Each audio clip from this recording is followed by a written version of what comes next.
आज की क्लास में हम बात करने वाले हैं बुलेट्स एंड नंबरिंग के बारे में, और दूसरा हम काम करेंगे वर्किंग विद स्टाइल्स के बारे में, और तीसरा प्रिंटिंग से रिलेटेड कुछ ऑप्शंस जानेंगे। चौथा रहेगा हमारा स्पेल चेक, और पांचवा रहेगा working with header and putters. ठीक है, तो एक एक करके मैं आपको बताता हूँ। ये सारे ही प्रैक्टिकल हैं। तो सबसे पहले मैं यहाँ पर क्या करने वाला हूँ, एक डॉक्यूमेंट क्रिएट कर लिया। तो ये डॉक्यूमेंट में यहाँ से डिलीट कर दे रहा हूँ सारी चीज़ें यहाँ पर। अब इसके बाद मैं सबसे पहले आपको बताऊंगा बुलेट्स एंड नंबरिंग के बारे में। तो बुलेट्स के लिए आपको तीन ऑप्शन दिए हुए हैं यहाँ पे। पहला ये रहेगा बुलेट्स, दूसरा रहेगा नंबरिंग ऑप्शंस। ठीक है, तो हम यहाँ पे सबसे पहले हम यहाँ पे कोई भी एक बुलेट लगा लेते हैं। तो यहाँ पे मैंने एक बुलेट लगा ली, और यहाँ पे लिखा मैंने मध्य प्रदेश।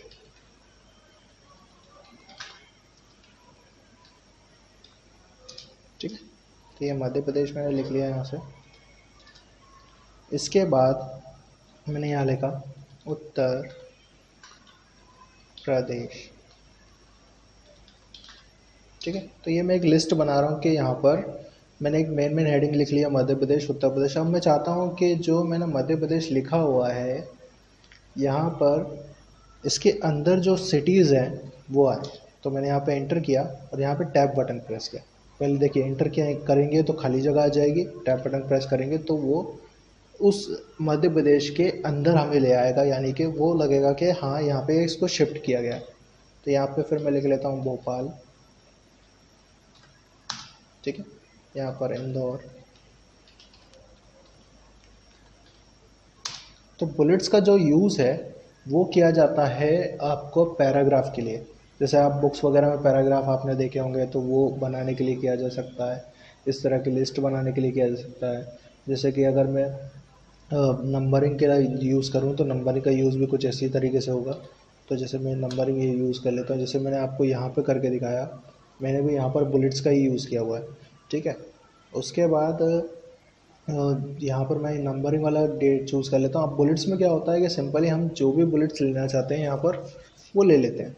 ठीक है, तो ये सारी बुलेट्स आप यहाँ पे ले सकते हो भाई, आपके पास ऑप्शन है। ठीक है, तो ऑप्शंस में आप यहाँ वाली बुलेट्स ले सकते हो। अब मैं दूसरा आपको बता देता हूँ कि नंबरिंग चूज़ कर लेते हैं। तो यहाँ पर मैंने लिख लिया नंबरिंग। तो मैंने पहले फर्स्ट ले लिया यहाँ पे, जैसे मैंने लिख दिया भोपाल। ठीक है, तो ये भोपाल है। अब मैं टैप करूँगा तो ये फिर इसके अंदर आ जाएगा। तो मैं सिटी का नाम लिख, यहाँ पे कुछ जगह का नाम लिख देता हूँ मैं, न्यू मार्केट। ठीक, तो ये न्यू मार्केट लिख दिया। ठीक है, चौक, न्यू मार्केट लिख दिया। MP नगर ले लिया।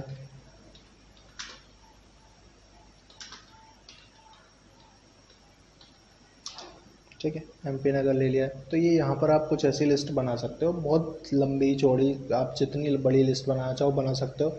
ये कुछ मैंने आपको ऑप्शन बता दिए हैं कि भाई यहाँ पर ये बुलेट का यूज़ आप यहाँ पे कर सकते हो। अब मैं आपको नेक्स्ट बताने जा रहा हूँ वर्किंग विद स्टाइल। अब वर्किंग विद स्टाइल होता क्या है वो पहले समझ लीजिए। वर्किंग विद स्टाइल यहाँ पर क्या होता है कि अगर आपको कुछ टेक्स्ट लिखना है, जैसे मैंने यहाँ पे लिखा हुआ, तो मैं इसको पहले कुछ डेटा ले आता है यहाँ पे।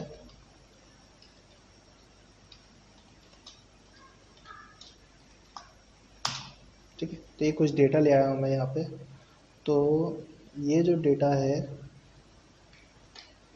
ठीक है, तो अभी क्या है, ये नॉर्मल स्टाइल में चल रहा है, जो कि आप डिफ़ॉल्ट अगर आप देखोगे तो ये आपको नॉर्मल स्टाइल में ही देगा। लेकिन अगर आप चाहते हो कि इनमें से कोई भी स्टाइल में चूज़ कर लूँ डेटा के या पैराग्राफ के लिए, तो यहाँ से आप कोई भी स्टाइल चूज़ कर सकते हो। अगर चूज़ करोगे तो वो वैसा ही दिखने लगेगा जैसे ये दिख रहा है। अब जो हेडिंग वाला डेटा था, फर्स्ट हेडिंग, तो भाई उसने फर्स्ट हेडिंग यहाँ पे यूज़ कर दिया इसको। ठीक है, लेकिन अगर आप चाहते हो कि नहीं मैं खुद से बनाना चाहता हूँ और खुद से बना के डिफ़ाइन करूँ स्टाइल, तो क्या, तो खुद से बना के डिफ़ाइन करेंगे तो बिल्कुल हो जाएगा। खुद से बना के डिफ़ाइन करने के लिए आप क्या करोगे, जैसे कि यहाँ से मैंने नॉर्मल स्टाइल ले लिया कोई भी, ये नॉर्मली मैंने ले लिया। अब मैंने क्या करा कि इसमें कुछ चेंजेस कर दिए। जैसे ये जो डेटा था मेरा, इसको बोल्ड कर दिया, इटैलिक कर दिया, अंडरलाइन कर दिया।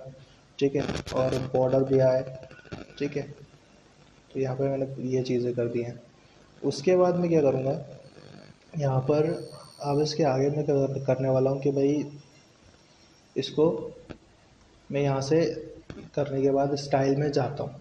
अब मैं यहाँ पे जाता हूँ कि ये जो है ना स्टाइल में अप्लाई हो जाए। तो यहाँ से मैंने बोला क्रिएट अ स्टाइल, ठीक है।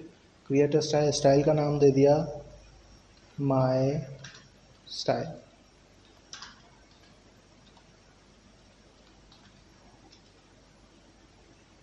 ठीक है। इस स्टाइल में प्रीव्यू कैसे हो, तो मैंने कहा इसी नाम से प्रीव्यू हो, और यहाँ से मैंने कर दिया इसको ओके। अभी देखिए यहाँ पे मैं गया डेटा में, इसके बाद इसको यहाँ से सिलेक्ट किया, तो ये माई स्टाइल नाम का डेटा मैंने लगा दिया, तो ये स्टाइल हो गया, ठीक है। अगर आप इसको रिमूव करना चाहो तो यहाँ से रिमूव भी कर सकते हो, रीनेम भी कर सकते हो। तो रिमूव फ्रॉम गैलरी कर दिया मैंने इसको, तो यहाँ से ये रिमूव हो जाए, ठीक है। अब इसके बाद मैं आपको नेक्स्ट बताने जा रहा हूँ यहाँ पर प्रिंटिंग के वेरियस ऑप्शन। तो प्रिंटिंग के वेरियस ऑप्शन में आप कैसे काम कर सकते हो वो मैं आपको बता देता हूँ, देख लीजिए। तो यहाँ पे हम गए वर्ड पे, तो यहाँ पे आपको कंट्रोल के साथ पी प्रेस करना है।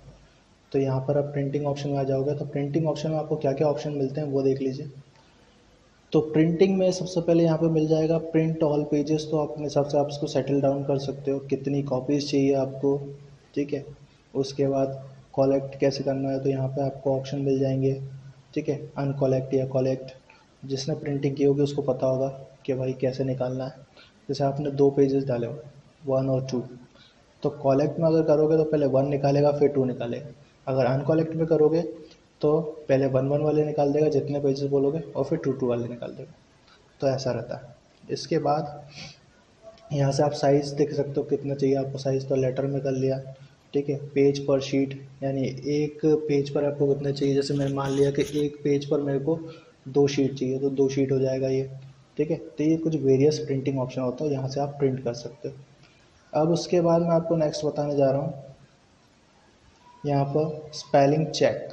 तो स्पेलिंग चेक में जैसे मान लीजिए मैंने कुछ गड़बड़ कर देता हूँ, यहाँ पे इसको थीम्स की स्पेलिंग गलत कर देता हूँ, ठीक है। तो ये यहाँ पे गलत दिखाने लगा, जैसे चेंज की मैं चेंज में ए कर दिया, तो यहाँ पे स्पेलिंग चेक का ऑप्शन आपको मिलेगा व्यू में, ठीक है। अपना रिव्यू में मिलता है ये स्पेलिंग चेक का ऑप्शन। तो यहाँ पे आप इसको सेलेक्ट कर लीजिए डेटा को, और यहाँ पे स्पेलिंग चेक पे क्लिक कर दीजिए। तो अब वो बताएगा कि थीम्स की स्पेलिंग आपने गलत लिखी हुई है, तो यहाँ से आप इसको चेंज करिए। तो यहाँ से आप चेंज करोगे तो यहाँ पर क्लिक कर देना, तो यहाँ पे थीम्स में चेंजेस हो जाएंगे। अब देखिए जैसे ये चेंज की स्पेलिंग, तो यहाँ पे भी चेंज करना। अब वो बताएगा कि हाँ इसके बाद आपके जो डॉक्यूमेंट है उसमें कोई गलती नहीं है, तो यहाँ से फिनिश कर सकते हो, ठीक है। इसके बाद नेक्स्ट ऑप्शन मैं आपको बताने जा रहा हूँ, वो रहेगा वर्किंग विथ हेडर फुटर। अब हेडर फुटर होते क्या, पहले वो समझ लीजिए। हेडर फुटर के द्वारा आप पेज पर हेडिंग दे सकते हो। अब पेज पे हेडिंग तो हम खुद से भी लिख सकते हैं, तो उसका फ़ायदा क्या। तो हेडर फुटर एक ऐसा ऑप्शन होता है जिससे क्या हो सकता है, आप तो पेज के हेडर में तो फुट यानी कि जो ऊपर वाले हिस्से है उसमें तो हेडिंग दे ही सकते हो, फुटर से आप नीचे वाले हिस्से में भी हेडिंग दे सकते हो। अब फ़ायदा क्या है इसका, तो इसका फ़ायदा ये है कि जो भी हेडिंग आपको लगानी है आप एक बार लगा दीजिए, ठीक है। फिर वो हर पेज पे देता जाएगा। कैसे, कुछ इस तरीके से, जैसे मैंने यहाँ पे क्लिक किया, तो यहाँ पे मैं जैसे ये ले लेता हूँ, ठीक है। मैंने यहाँ पे लिखा सनी इंस्टीट्यूट, ठीक है। अब ये क्या करा मैंने यहाँ पे हेडर पे लगा दिया। अब दूसरा जैसे फुटर लगाना है, तो मैंने यहाँ लिख दिया MS वर्ड, ठीक है। अब क्या होगा कि जितने भी पेजेस ओपन होंगे सारे पेजेस पे यही होने वाला है, ठीक है। तो मैं कंट्रोल के साथ एंटर करके एक और पेज ले लेता हूँ, ठीक है। ये देखिए दूसरे पेज पे भी सन इंस्टीट्यूट और वर्ड्स। अगर आप प्रिंट करोगे जब इसको, तो प्रिंट पे भी कुछ ऐसा ही दिखाई देगा। देखिए यहाँ पे हेडर और फुटर दिखाई दे रहा है आपको, ठीक है। और अगर मैं फर्स्ट पेज पे जाऊँगा तब यहाँ पे भी आपको ऐसे ही दिखाई देगा। तो वर्किंग विथ हेडर फुटर के साथ काम करने का फ़ायदा ये होता है कि यहाँ पर आपको हेडर फुटर देने के अलग अलग ऑप्शन तो मिल ही जाते हैं, लेकिन हेडर फुटर का फ़ायदा ये है कि आप एक बार हेडिंग दीजिए और ये आपको अपनी मतलब हर पेज पे ये आपको ला के दे देगा। अब इसमें क्या होता क्या है कि भाई अगर आप हेडर फुटर का यूज़ करते हो तो सिंपली क्या करते हैं कि आप सोचते हो कि नहीं मेरा पेज ख़राब हो रहा है, नहीं, तो हेडर फुटर की जगह पहले से वर्ड में डी होती है, आपके पेज में अलग से कोई भी जगह नहीं ली जाती है, ठीक है। तो नेक्स्ट क्लास में मैं आपको इसके